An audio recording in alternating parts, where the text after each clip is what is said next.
All right, and we are live. We're live, I think, I hope. Wait, did I put my phone on mute? That would have been great again. Hi, everyone. Good morning, happy Sunday, and welcome to our fourth live show, I think, for the Green Readalong. Yes, we missed the Blackveil only one, which is why we have a Blackveil and Mirror Sight live show today. And I'm super excited that I have our regular guest, Stephanie, with us. And a new guest, Sarah, that I'm super excited about with us as well. Now, Sarah and I can both try to keep our faces as neutral as possible because she has read the whole series before, too. Alrighty. I think we can skip introduction since we are all very active in the Discord for the Green Readalong. So I think everybody should know each of us already. But just in case you didn't know, Sarah just started her YouTube channel. So if you haven't yet, go check it out and subscribe to it because she does some amazing videos. Unless you have a humongous TBR already, because I promise you she will books on TBR. So with that, since we have two books to talk about, which will take some time, let's start with talking about Blackveil. And we will start with non-spoiler Blackveil, then spoiler about Blackveil, which is book 4, and then non-spoiler Mirror Sight, and then spoiler for Mirror Sight. So if you haven't read book 5 yet, you can definitely stay for the first part and then continue. You know how this works. What am I explaining so much here? And before we went live, we just talked a little bit about Blackveil has been a while, so we have to see if we can remember everything again. So definitely help us with that, if you can, and remember Blackveil stuff too. But I think let's start with the non-spoiler stuff. So book 4, Blackveil really now starts the story, right? Where book 1, 2, and 3 were kind of more set up, world building, getting to know the characters, broadening, the whole story, and really what it is about and what the I can't speak this morning, what the thingies are, what the consequences are, what the story is about. There we go. And book 4 now really starts the journey. So I'd love to hear your thoughts on, spoiler free, of course, on book 4, how you experience that. And we have obviously our animal guests as well. They want to share their experience too, which is totally fine. Sorry. No, it's pretty great, like always. my hall monitor is on high alert this morning. I really enjoyed Blackveil. I think with High King's Tomb, part of it was just the mood I was in, but it kind of dragged a little bit for me in parts. And this one I felt was a lot more well-paced, and I didn't feel bored at all while reading it. And then I think near the end, I was just in the Discord, like all caps and all gifs, like what is going on? So I really enjoyed it. And I really liked learning more about the Elysians. They kind of give me elvish vibes from Lord of the Rings. Yeah, I think that's where she has her inspiration from too. She is very, I think but that's with her own. Yeah, and I like that she puts her own twist on it, so it's different. Yeah. I think that Blackveil is my least favorite in the series. I still like it, but I just feel like the first half of it is just so unmemorable to me. Like, before they're actually doing the thing that they're setting out to do in this book, it's just like, what's even happening? Like, I was trying to remember, I read the Wikipedia summary of the book because I was like, what did they do in the first half? I don't know. It's just, but I do like the second half a lot. So I love creepy forests and everything. So I love the exploration of that. Yeah, I think that's I would agree with that. It's like the first half, you're kind of like, okay, let's move on now. Okay, we understand what we're supposed to do. We understand we're prepping for this. We understand we're going there. But then once you hit the half mark or whatever, whenever that part of the book starts, you're like, okay, and I'm reading this now in one day. Whoops, okay. Yeah, and to me, that made the length worth it because there was such a huge payoff in the second half. And I know the first part was just kind of set up leading to that. Yeah. So that didn't bother me as much as it normally would, I think. I also think with book 3, because you said book 3 was kind of slow and, you know, it dragged on. I completely agree with that. Book 3, I find, is this, book 2 and 3 are the slowest books in the entire series because it is a lot of setup and just, you know, getting to know the stakes. That was the word what I was looking for earlier. The stakes are set. Yeah, and it's just, you know, getting to know the characters and a little bit, you know, who's the enemy here, who are all the important people, and you start sorting this out, and it drags on quite a bit. And 4 now finally has a normal pace again where you can follow along, and it makes a lot of fun to follow those characters again. What I realized on book 4 a lot this time, especially in the beginning, which is why I think the first half drags a lot, because she always had like several years between each book, so she repeats a lot. So now that we binge it basically every month a book, it is so obvious for me that there's a lot of, yeah, we know this. We just read about all of this. You know, you don't need to tell us this again. But she had to, because they were always 5 years between the books. You don't, you know, which is a good thing if you want to have that break between them and continue on without reading everything before. But if you read them one after another, it gets a little bit, okay, good. So I realized I started skimming those pages. But the second half is always the creepiest, where I'm like, okay, don't read this too late at night. You will get nightmares.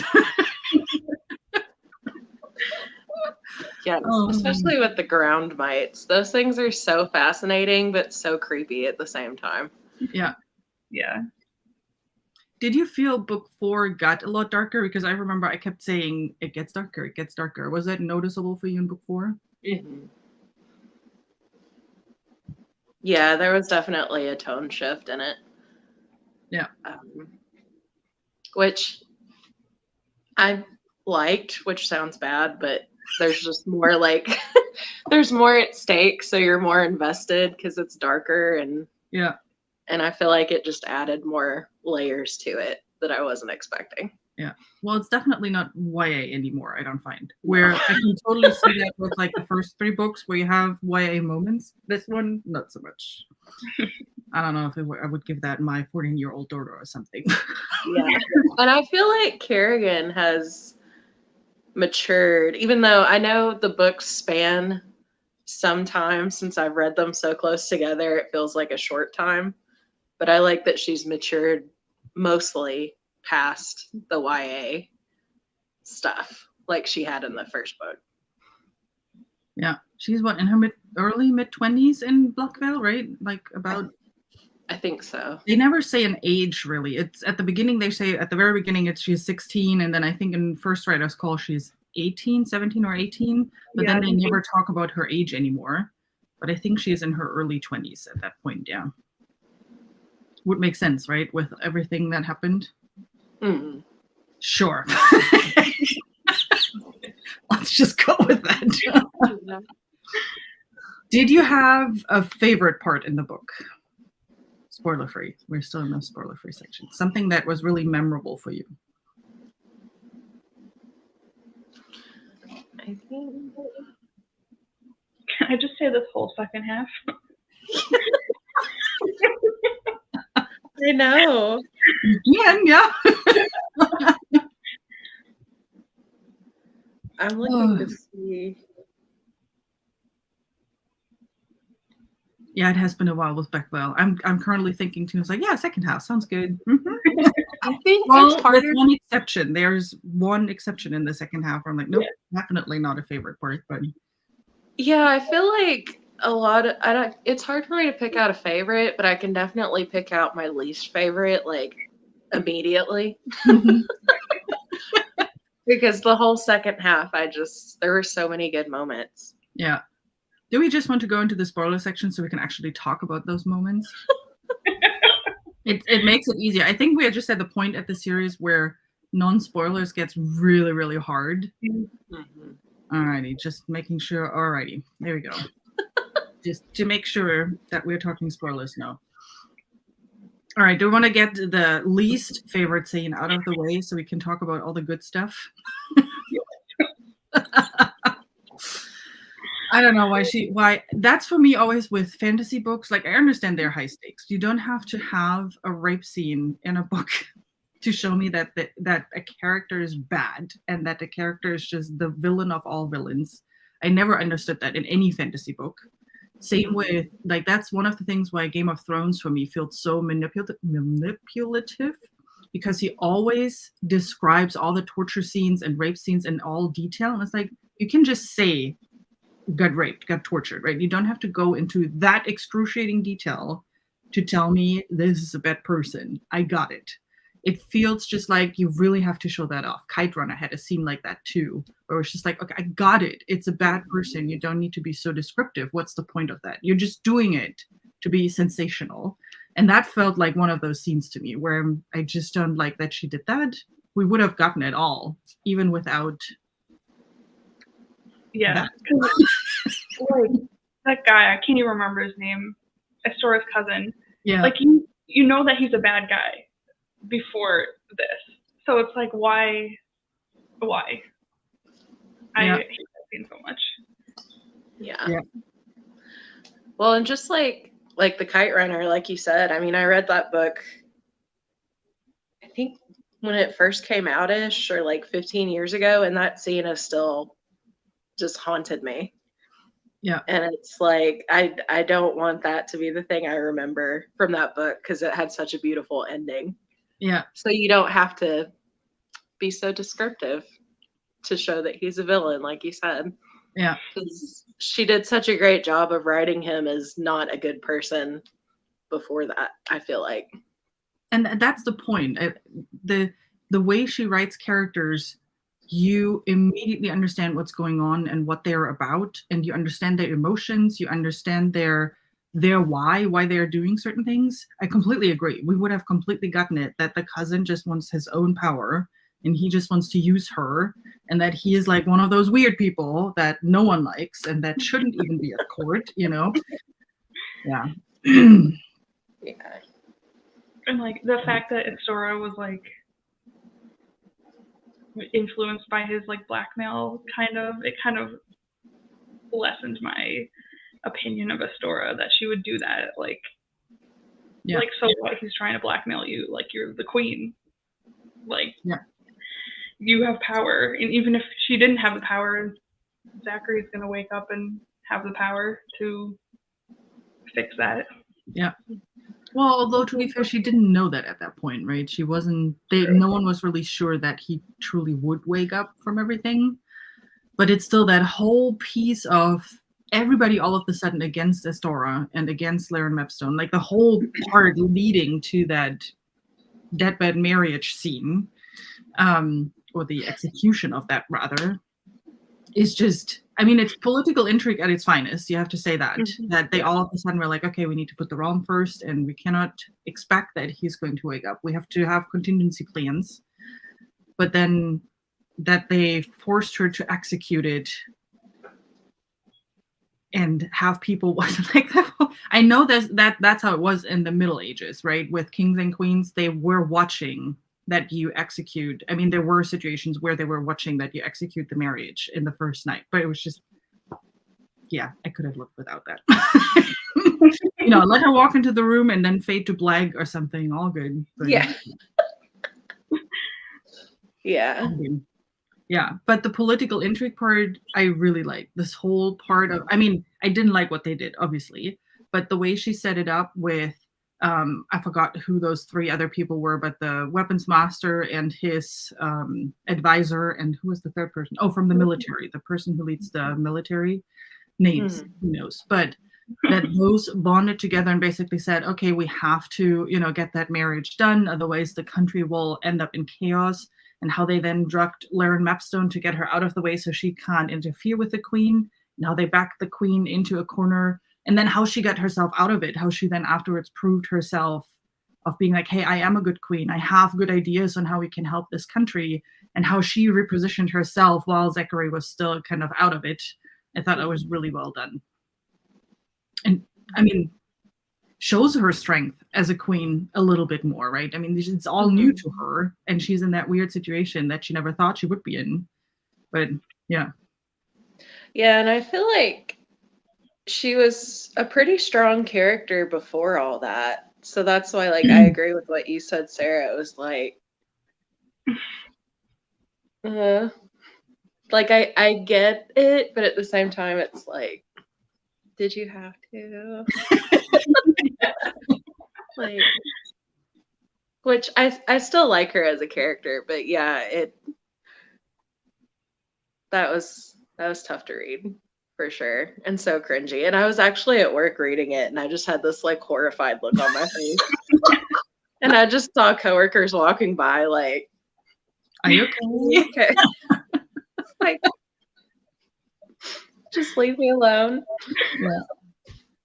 Oh man. Well, at least it was not the Mirror Sight ending that you read it there. Oh my I'm gosh. sorry. Although I have done that at work before. Yeah. Okay. But, you know. All right. Back to Blackveil. Sorry. Oops. Right. Well, I mean, to be fair, we're talking about both books in this video. All right. So now that we have. I was gonna say, I cry at happy moments, sad moments, whatever. So if I'm really invested in it, I'm like, you know. Yeah, and by this time, definitely a lot of investment into the characters. Book 4. So let's jump at the beginning. Now that we have that scene out of the way. What I really liked in Blackveil was the exploration of Second Empire again too. That we learn more about them and what their motives are. And what I find so fascinating, and I know that was also a conversation in the Discord, I think, or did we talk about it the last time too? I don't know.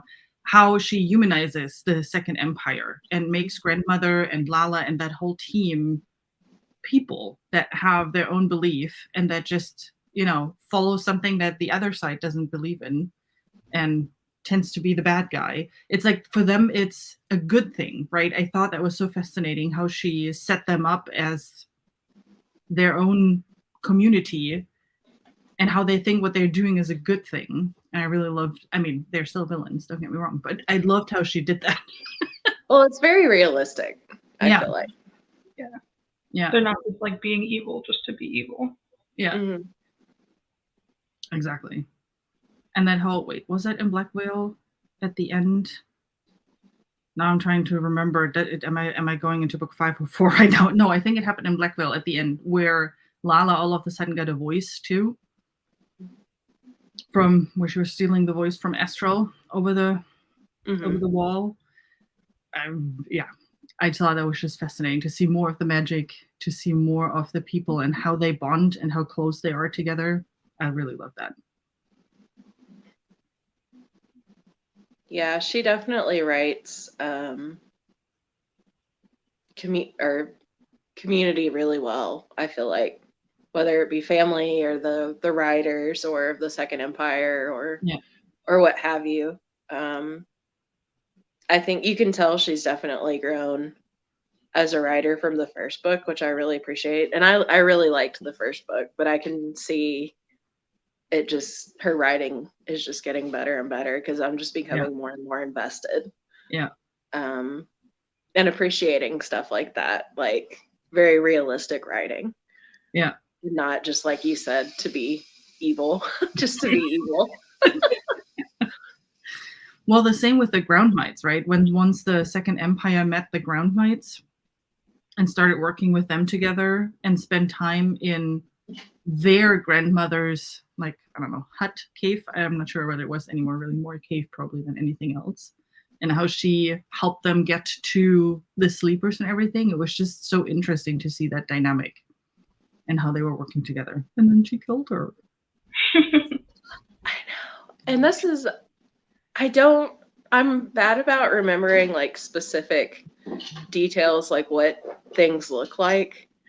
But I just envision ground mites as like those tardigrades that are like the super microscopic things, but like life size. So I was just kind of cracking up every time I saw a ground mite. I know they're supposed to be terrifying.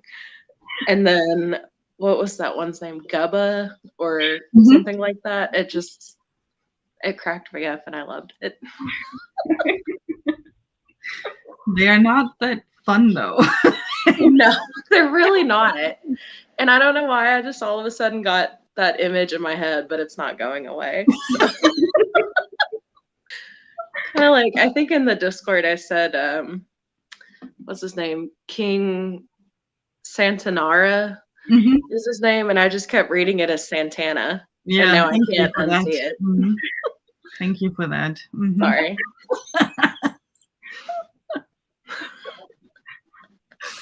Oh, no, but it is something, and that's what I like, that she took that inspiration from Lord of the Rings, because that is something that in Lord of the Rings is done very well too. The different races, they all have a community, and in Lord of the Rings you learn a lot about them. There's a lot of great dynamic between the races, and when they start traveling together, like how they start interacting cross boundaries. And she does the same here with the Groundmites, with Second Empire, but then also with the Elysians and the humans while they're going through Blackveil. There's just such a eerie, weird dynamic between them, but it works kind of. And she describes it really well, what their boundaries are and how they communicate and where people struggle to understand the other side. I would actually love to read a side story. Don't do that, Kristen Britain. Finish book 8, finish the series, and then you can do that. But I would love to see that Blackveil second half of the book out of the view of one of the Elysians and how they perceived the humans and how weird it was for them, if it even was. I mean, they're so aloof, right? They don't think about stuff like that. But it would be interesting, I think, to see that. Yeah. That would be awesome. The Elysians in general, I find incredibly fascinating. I love that they love chocolate. Yes, they're little dragon droppings.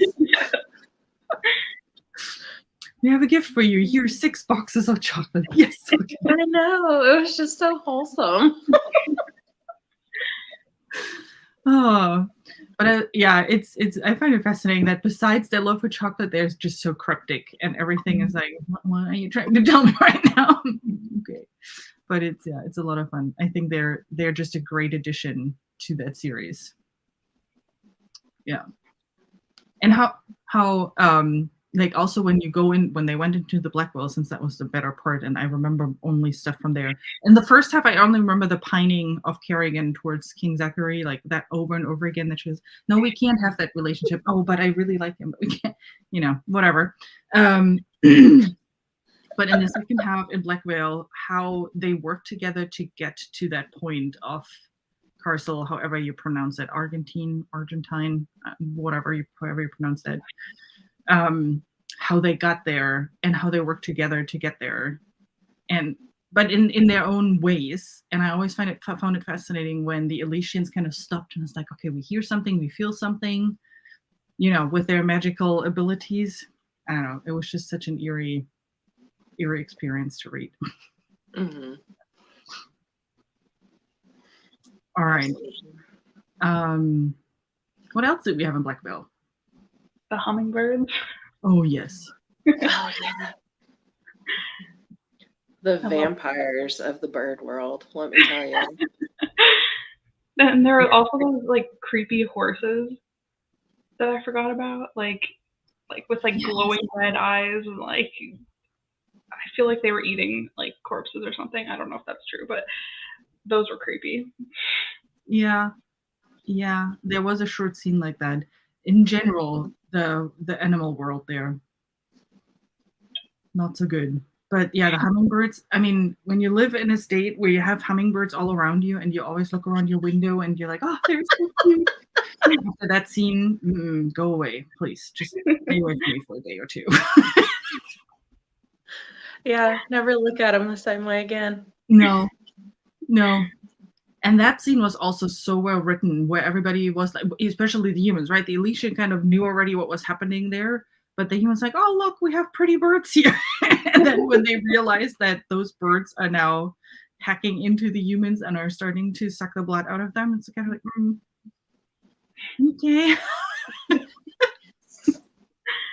Maybe not. Yeah. Very, very memorable, for sure. Yeah. Oh my goodness. Yeah. Now that you say, by the way, Sarah, that you say the horses, that is, I think, the only book where we don't have a lot of horses, because they had to leave them outside the wall. Like even in the first half, there was not a whole lot horse talk, right? There was not a whole lot of stuff with Condor and the other horses. I don't remember. Or am I remembering this wrong? No. A book without horses. How? Okay. The other thing that bothered me was, what's her name? Astora and Alton? Estral and Alton. Yeah. Estral and Alton. I don't know. It just felt like, because Kerrigan was all, we're friends. And then he gets a girl, and then she's all like, oh, I hope I look nice because Alton's coming. And it's like, stop it. Like, but she's confused and heartbroken. I know, but she's got a lot more going on that she needs to worry about other than what Alton thinks about the way she looks. It's just like, let him be happy. I think that's where the one less mature side of her comes through, Yes. which I appreciate, because she is very grown up in a lot of things, right? And she's good in sword fighting and she's good in writing. That is one of those aspects where you see she is not good at everything, and she is not, not one of those that everybody pines after her and everybody loves her and thinks she's the most beautiful person in the world. Like, there's none of that. But she struggles with, how does a relationship work and how do I find a good man for myself? Because clearly the one that I'm in love with will not work out.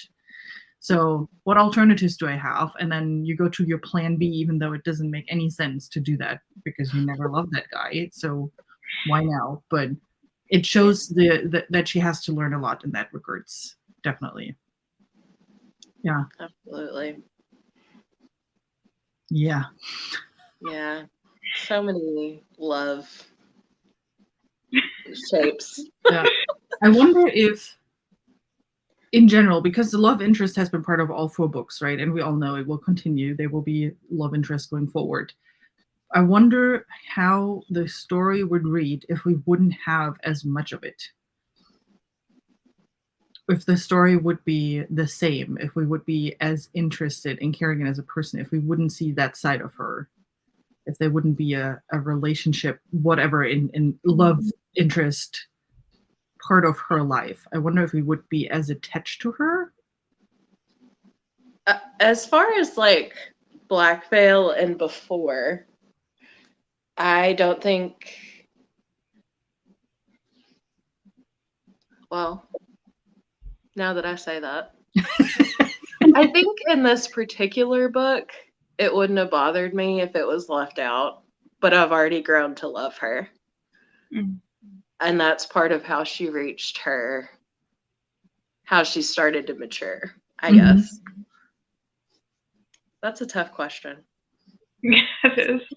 I know how I would answer it in the next book, but yeah, that's hard. Yeah. Because I find it makes her more human, right? It makes it to the point of, it makes her more realistic that she is not that perfect person and that she is vulnerable, and like underneath all the, hey, I can do this, and I'm just going into Blackveil knowing I might never come back. Like that underneath all of this, there's a person who's actually very vulnerable, shy, and insecure in some sorts. It makes her just so much more, I don't know, relatable as a person. I don't know.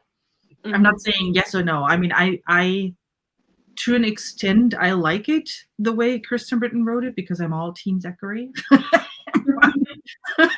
I know not everybody is that opinion, but I have been, and even though I'm still reading it and I'm starting to see the flaws in that whole Zachary. I get it though, because it's kind of like with like Jane Eyre. The love interest is not the best in that one, but it's such good reading that it doesn't bother me as much. Like, would I like to have that in my life? No. Oh gosh, no. But it's entertaining to read about. Yeah. Yeah. Poor Kerrigan. Oh man. Oh. All right, I'm just looking at my note because I'm seeing what else are we missing. Alton and Estral. We haven't talked about that, although there is not much to talk about. They're a couple yet. I don't know not much more in Blackveil. happened. Right? No, they got together. They fell in love. I do feel like that was very quick, though. Like, they were like, they met, and a week later, they were like, oh, we love each other. And I was like, okay. Maybe slow down a little bit. Yeah. It was probably her music that bewitched him. Yeah, but are they about the same age as Kerrigan? Astral is the same age as Kerrigan because they went to school together, right? So I guess it makes a bit more sense since they don't really have a lot of like experience with that side of it. But yes, it felt very insta-lovey. Sarah, you wanted to, it is the same age, right? I think Alton might be 2 years older. Okay. Yeah. But still young. Not like King Zachary in his close to 30s. Yeah, he's definitely younger. He's like well into his 30s in this one. Zachary knows better. The other ones are still learning. Well, he doesn't. So one of the things that I just realized when I was thinking before the show about, Blackveil and rehashing the things, one of the things that I realized during this reread, Zachary always says he is like a very just ruler, and you need to stand up for your like consequences are a thing. But then after he wakes up from his deathbed thingy, like from his sickness, from his poisoning, after he wakes up and realizes what has happened, that they forced him to marry Astora and who was involved in that, I felt he was too soft with those people. Like if it would have been anybody else, right? If it would have been some random person who made that decision on the street, which I never could have, I fully know, but he would have executed them. But now he just said, okay, you just don't have your position anymore and you go somewhere else for the time being. And I thought that was kind of weird. That feels a little bit hypocrite to do it that way. Yeah. I don't know. Maybe it's I just me. didn't think about that, but yeah. Because you see him be more, I feel like, equal in other areas. Yeah.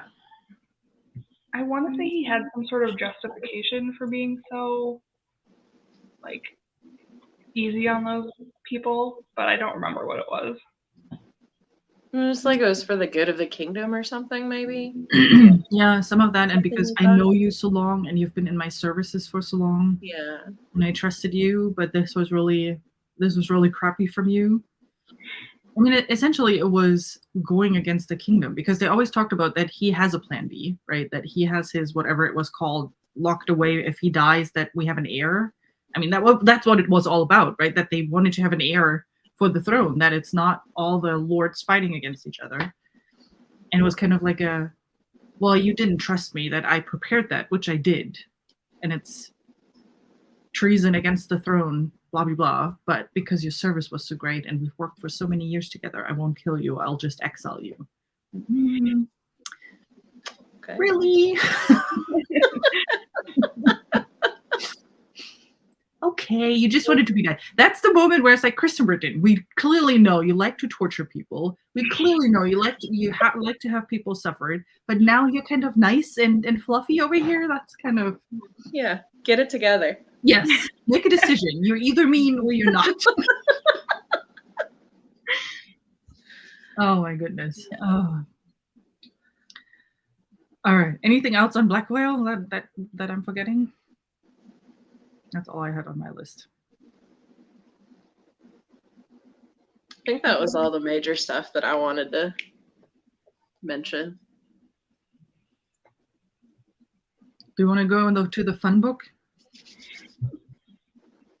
The book that I was excited about and wanted to see how everybody reacts on that because it's just so different. So, since you both have read the whole series, Mirror Sight, does that rank like higher or lower? Since Blackveil was lower. Mirror Sight is one of my top two, so. Okay. Oh, which is your other top two? Firebrand. Yeah. Oh yeah. Oh god. Firebrand or something. Oh my goodness. Mirror Sight is my favorite still. That's I think the 4th time I've read it, and it's still my favorite in the series. Not necessarily because of the difference that the like how different the book is compared to the other 6, but I mean that is one of the things, because I feel that makes the series unique and makes it stand out from that otherwise typical epic fantasy with medieval style. So she brought some other elements in here. But I also think it makes this whole story so much more incredible and so much more mind-blowing. And there are just so many things that happen in Mirror Sight where I'm always just in awe on how she made it work with the rest of the series. Also, character work again is amazing in this one. Yeah, I definitely think this one's my favorite of the ones we've read so far. I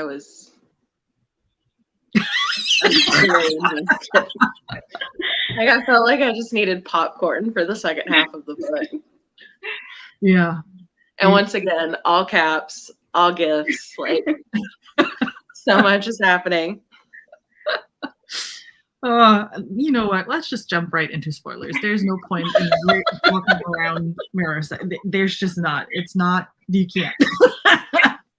I mean, because I feel like the whole premise of the book anyway is like a spoiler. So yeah. There's no way to talk about it. Yeah. Well, then let's talk about it. Time travel. Hello. Into the future. Hundreds of years. I mean, I just love the Sakurida that is at that point with the milts and the dirty air and the machines and that steampunk vibe that she has in there. I just think it's amazing how she has done that. I love like the mixture of like machines and magic too, and like how they're powered up with magic. I love that when it's like takes into account technological advances, but also the fact that there is magic. Yeah, agreed. And how it weaves together, right? Like how that little magic that they still have, how it weaves into the mechanicals and how it weaves into the mills and the little watches that they have. I forgot. It's not a wristwatch. It's like that little thing where the person pops out and then shows the time. And yeah. Is Bruce okay? Yeah, there was a dog outside. Oh my goodness, no.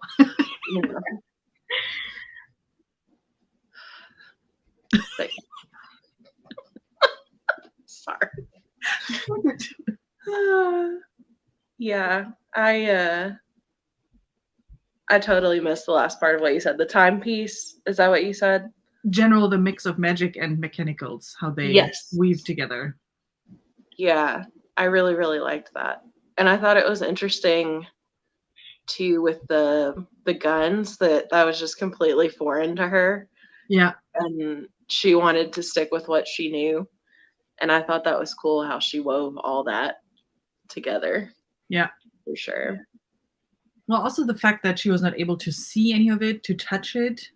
And then also later when she came back, that she was not able to say some of the things that it came out as garbled stuff on, things that happen in the future.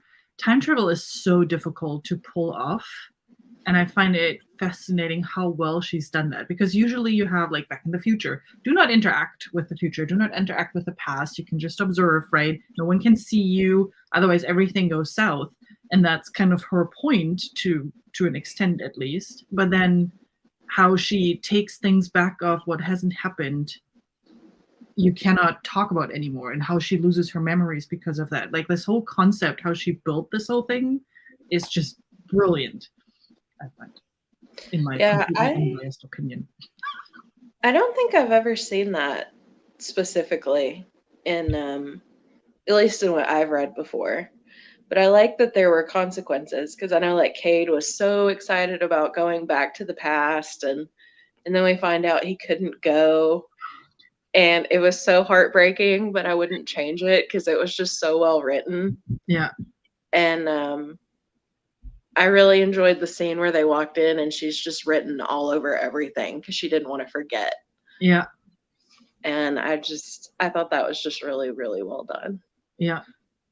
And that she is then forgetting things, and how she deals with that. It's just, oh God. thinking of, like, again, read it multiple times and still bawling in that scene. It's so Oh hard. my God. I was a sobbing mess when I finished this last night. It's unbelievable how good she wrote this. Yeah. Yeah, because the first half I wasn't bored, but it was just like, okay, I'm just enjoying learning about all this new stuff. And then the second half, it was just a roller coaster. And I could not put it down. Yeah. That's what book 4 and book 5 have in common, right? The first half kind of like, okay, we'll move on here. There was still, again, in Mirror Sight, not as much because we were in a totally different world, but you still had this repetition piece in there where you're like, okay, let me rehash everything that happened in the first four books. But yeah. Is this the longest so far? I think so, right? It's like 700 and it is, because I didn't realize it was so long. And it was like, oh gosh, I have to finish this in X amount of days. But it wasn't an issue because it was just so unput downable. I love that word. Yes. I was up to you, Sarah. Now, how often have you read Mirror Sight before? Was it your third time too? Yeah, third time. How are you feeling? I know you finished it yesterday too. So good. That I forget how much happens at like the ending when they're in the Capitol. Just like how many different things get tied in, and just like how emotional all of it is. Yeah. Yeah, and I feel like sometimes, because some authors, they have a lot of stuff to tie in, and sometimes it's like by the time you get to like the third ending, it's like, okay, like I'm ready to wrap this up. But this one, I was just so invested. It didn't bother me at all. I wanted to know what was happening, and I was excited to see how everything came together. Yeah. And I like to at the end, I the things that you keep forgetting and then remembering when you reread it. But while everything was happening in the Capitol, she still wrapped up all the other things, like in the tombs, what was happening over there, and what's happening with the rebellion, and what's happening with other characters. She still wrapped this stuff up, even though it is irrelevant, because she travels back and none of this theoretically happened. But I still like that she wrapped it up and didn't leave us hanging there with, okay, what now did happen? Did the droll get through? Did they find the dragonfly device? Like, all of these things were explained. And yeah, I don't know. And I don't find it frustrating. I know when Mirror Sight came out, it is the book with the worst reviews, with the lowest reviews out of all of the books, because of the, she goes back and then the whole book is kind of irrelevant. Not really. I mean, it is all incredibly relevant because everything she experienced, right, is relevant for then how book 6 and 7 continue. Because she now knows things on, hey, if we don't do anything, this will happen, and we really don't want this world. But where did I want to go with that? Oh, so I know that in the reviews, a lot of people were incredibly frustrated with book 5 because of the whole, we are in a completely different world, and then it's kind of like a dream state where she comes back and none of this ever happened. And people were just frustrated about that they had to wait 6 years, I don't know how long, 4, 5, 6 years for this. There was so much outcry. I read all the reviews. It's like, you guys just don't get it. Like, this is the most incredible thing she has done. You just don't get it, people. But, well, and just the payoff was so good to me. And the world building, I mean, you learned so much about it. And I feel like it was reflective too, like all the what ifs and all that. I just thought it was really well done. Yeah, I can see if I was like following the series like in publication, like, because I read the series after Firebrand came out, so I didn't have to wait for this book. You lucky girl. If I was waiting for this book, I think I maybe would have been disappointed. But I do think that the story itself is like, it's a good story, like in the book. Like, it's a fun world. Well, not fun, but interesting to read about. Yeah. And like the story that it's following and the characters that it's following are fun and fun to read about. So yeah, I was one of those people who had to wait because I read the first 4 books in German, and then I had to wait. I don't know when I read them, whenever they were out, but I remember it was like 2 or 3 years at least between Blackveil and Mirror Sight for me. And then Mirror Sight, they never translated in German. So I just found out when I was in the US visiting my now husband, I saw that. I was like, what? There's a new book out? What's happening? And then I just grabbed it and read it in English, which probably added to I didn't fully understand everything that was happening there. But I still loved it because it was still my favorite character. There was still a lot of good stuff in there. And then I had to wait, though, however many years. So this was 2014. I don't know when Firebrain came out. I have to look it up. Yeah, it was at least 3 years, I'd say 2. And then I had to wait that time too till Firebrand, and then I had to wait that time till now Winterlight last year. So now we have to all wait. Once we're all done with Winterlight, we have to all wait till right. Thanks a lot. I just want to share the pain with some people, you know, that I'm not so alone in it. Yeah, but Mirror Sight was, for me, just, I mean, more so on reread. I don't think I fully got it on the first read, more so on reread. And then with book 6, once book 6 came out, understanding, you know, what the next step of it is. It's just, I find it incredible what she's done. And that whole atmosphere of book 5, the whole feeling of dread and wasteland, essentially, with, you know, there's no nature, everything is just desert and sand and and dirty. And you have your mechanicals in there, just like the visualization. And I'm not someone who visualizes everything vividly, but this book always makes my mind explode completely with what is going on there. Yeah, this one really shows how amazing she is in writing that stuff, I find. And I feel like she did a great job with all the new characters we meet, like Aris. I know she's a child, but I hate her. I agree. And I know part of it's the way she's raised, but oh my goodness. Yeah.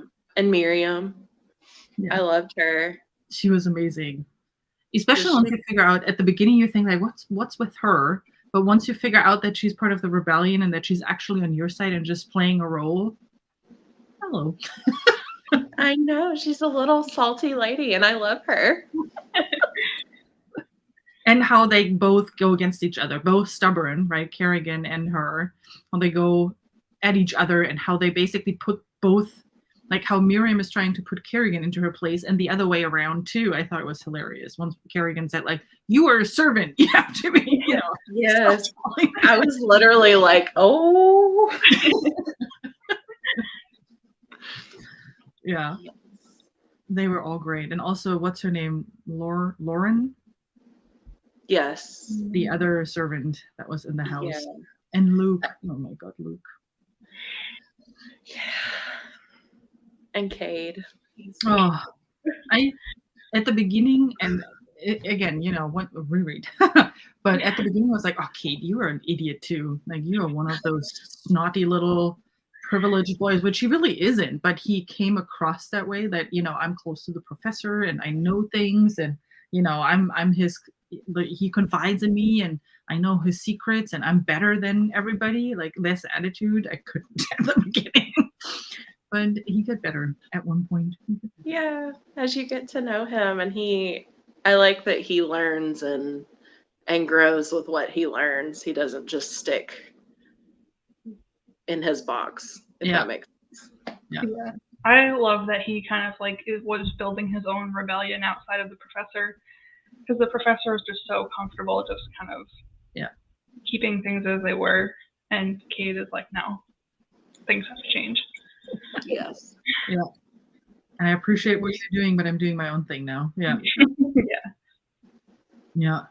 And that whole love story too. It's just the way when they once they travel to the capital, how they always spend time together and how they get to know each other. And I literally was making noises while I was reading, like, oh my God, or no.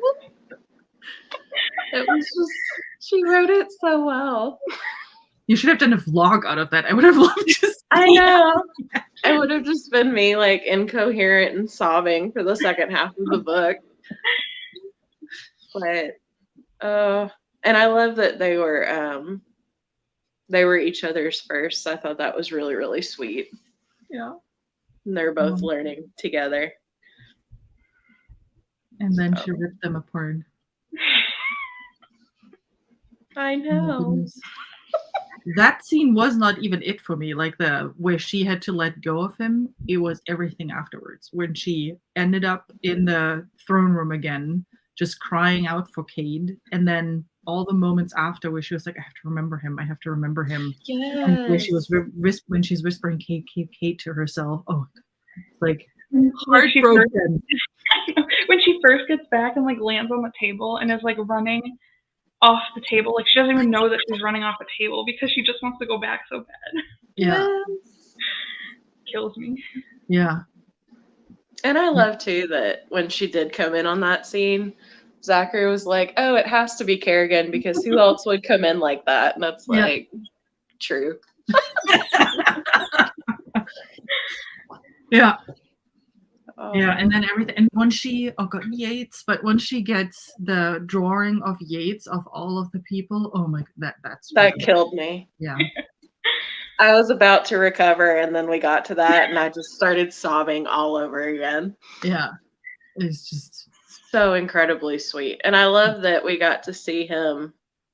Like, as soon as they said there was a piece of paper in the back, and it was like, ooh, I wonder, because she sees him periodically. And I was wondering how that would kind of tie in. And that was so lovely, the way she did it. yeah. And one thing that I realized also from Past and Future, that guy who was cleaning the glass dome, his name was Goodgrave. And she was Goodgrave in the future. I never realized this before. That was the first time I clicked in my head. I was like, oh, they are connected. All right. Yeah. And then what was the other person's name? It sounded like Harlow, but it wasn't. And so she was like, Is it him? Yeah. and then it wasn't. But Yeah. Oh my goodness. and the other thing that killed me was Raven. I was not expecting that to be so brutal. And I get why she did it, but it was like so sad. Yeah. That was also not a good thing. But yeah. Better than having Raven being part of the Emperor's whatever, letting him alive and suffer in that part. Although I don't know, because the part that was Emberhill loves the horses, and the part that was Emberhill cared about the horse once it was dead and made sure it got buried appropriately and whatnot. But yeah, that Emperor is also a thing. I mean, the thought alone, I don't think I've read something like this before either, with 3 people in one, and the switching between the personalities and how well that was done. Like, it was not at all weird or anything. I thought, at least it was just so well done to describe him as 3 characters in one and how they have distinct differences. Like, you can immediately tell when you're speaking to whom. That was incredible. And that whole witch thing, that always gets me too. God. I loved her. She's like, there's no need. Yeah. Don't worry. She just does it. Yeah. He is incredible. Oh, but that whole visual, because I do visualize when I read, and that whole visual when Cade first saw her was just heart-wrenching. Yeah. Well, the whole story of her, right? I Yeah. mean, again, it's this to a point where, like, okay, this is very visual right now, Miss Britain, thank you very much, right? But it really makes sense. Not that I'm think it is good that this happened, but it fits the whole tone of that whole story. And Well, it's and not in a, I mean, you don't see any of it, right? It's more a telling you this is what happened. It's not that you see any of it, which maybe makes it better. I don't know. I'm trying to justify it, and probably doesn't work very well. Well, and like even like little character stuff, like what was his name? Starling was the one that was pulling out the stakes, and she just said like kind of a line like he was so used to this he didn't even bat an eye. Yeah. Dealing with all this gore, and it's like, how horrible a person can you be that stuff like that doesn't even phase you? Yeah. Well, given all the torture scenes before with Cade, Yeah. you know, psychopath. That's where just no empathy for any of it. Yeah, that was also very descriptive, all of this. Blah. Yeah. Nope. But I like how she then, I don't know why, and I don't know how, because we don't get any background story on that. But just the fact that she walked out of there still with head high and being the proud self that she is, and then just walking towards her lover, essentially, was just one of the three people, and dealing with him. And it's just, I don't know. It's so short. I mean, it's not even over, it's such a small part of the story, but I find that so impressive. Yeah, it really sticks out. For sure. Yeah. And then dragons. Yes. Just a little bit. But dragons. Throw those in there too. I was not expecting that. Yeah. They come a bit unexpected. That is true. I think just because everything's so like steampunk, maybe is the word I'm thinking. And then dragons. It didn't bother me. It was just so like, oh, they're here now. Okay. Let's see where this goes. Oh. Well, but in general, right? I mean, you had, yes, the majority of the world was the world that the people knew in the majority is all the steampunk stuff. But those little pieces of old Zacharia and even the Sea King stuff that came through, it was just fascinating too. Like how they viewed it, and then the whole scene in the tombs that they were still alive and they were still doing their thing, even though the whole castle on top of it is non-existent anymore. But the tomb is still there, and that whole group, whatever they're called, still lives down there.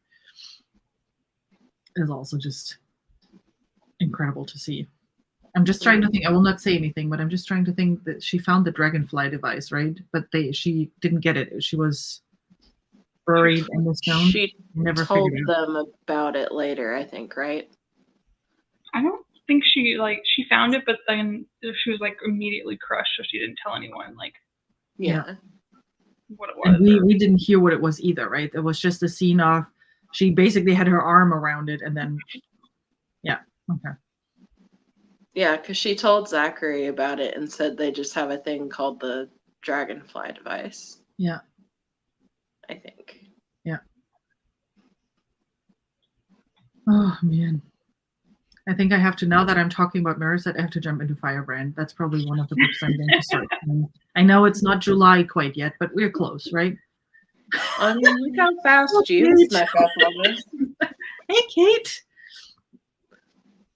We're so deep down in spoilers, Kate. You really need to catch up on that series. Oh my goodness. Well, she has to read book 3 now, right, Kate? It's book 3 you're going to read in July, I think. Which, surprise, surprise, I picked for her TBR game. Yeah. I am very impressed, though, that she is sticking, because, I think she was still reading from her February TBR, and for me, I would have been like, I declare bankruptcy, forget all that. I'm just going to start over, but she's sticking with it, and I don't know how she does it. No, me neither, because I have my running list now, because I have my TBRs, and every month I'm making a new TBR, and then I have my running list of books that I wanted to read before, and that list gets longer and longer. Yeah. Actually, I'll get through those books. Yeah, I don't even read TBRs because I can't follow them. More a suggestion, yeah. Yep, still books from February. Yeah.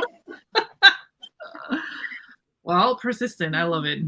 Eventually, you have to get to those books, right? So might as well now, and then push other things out. You just have to get through Green Rider. That's really, it needs to be a priority, Kate.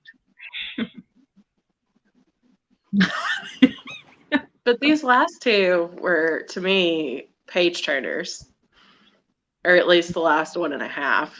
Yeah, for sure. It won't let off of that. Yeah, books 6 and 7 are equally.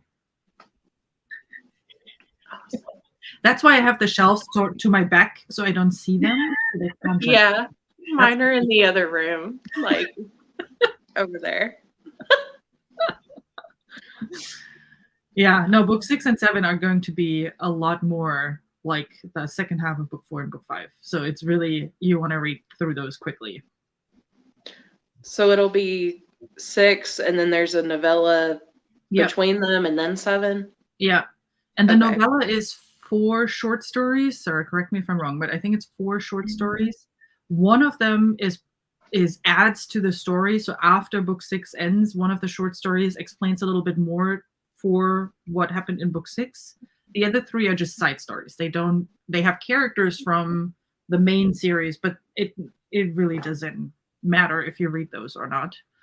I mean, they're pretty, don't get me wrong, but theoretically you don't need to read them. Actually, what I would recommend, because that's happened in my last reread, after I finished book 7, I was so book hungover that I didn't want to even think about touching anything else. So I read Dream Gatherer to then kind of phase myself out of this world a bit more and kind of get off of this high that I was on.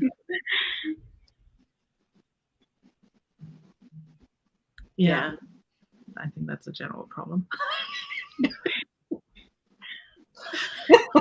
Well, I hope this is going to be sooner, Kate. Although maybe book 8 is out by next year, who knows? And then you don't have as long of a gap. We don't know. Oh, yeah. I am horrible at finishing series, so I'm not used to having to wait because I either don't start it until later or it's so long that I have to start over. Or I start it close enough. So this will be interesting to see how long I have to wait for the next one. Next year. Yeah. Well, I mean, half year's over already, right? So it's not that long anymore. I know where this year went. Yeah, it's yeah, and it's the thing is she never says anything till she has a draft ready and then gets it to the publisher so they can start planning the dates and whatnot. But till then, you don't know anything. We don't know the title yet. We have no cover. I do appreciate that versus being, like other poor fans. Yeah, very true. We don't want to have a Game of Thrones situation. Yep. Yeah. Yeah. I know. Alrighty. I'm excited to hear what you think about book 6. I'm excited. I'm going to have to take a break and read something light for a bit to emotionally recover. Yeah, you will need that. I'm very, very excited to get into book 6. I'm trying not to say anything, but you will. Good choice, making a break, coming down, and then being ready. Because we are done with fluffy, light stuff now. Now we really. Mm-hmm. Okay, I'm shutting up now. Oh, yes. Yeah. You have to read book 3, and then book 4, and then book 5. And then you're caught up already. And then you can jump right into book 6. Which you want anyway. Anything else that we didn't talk about? I'm checking my notes again, but I don't think there was anything else.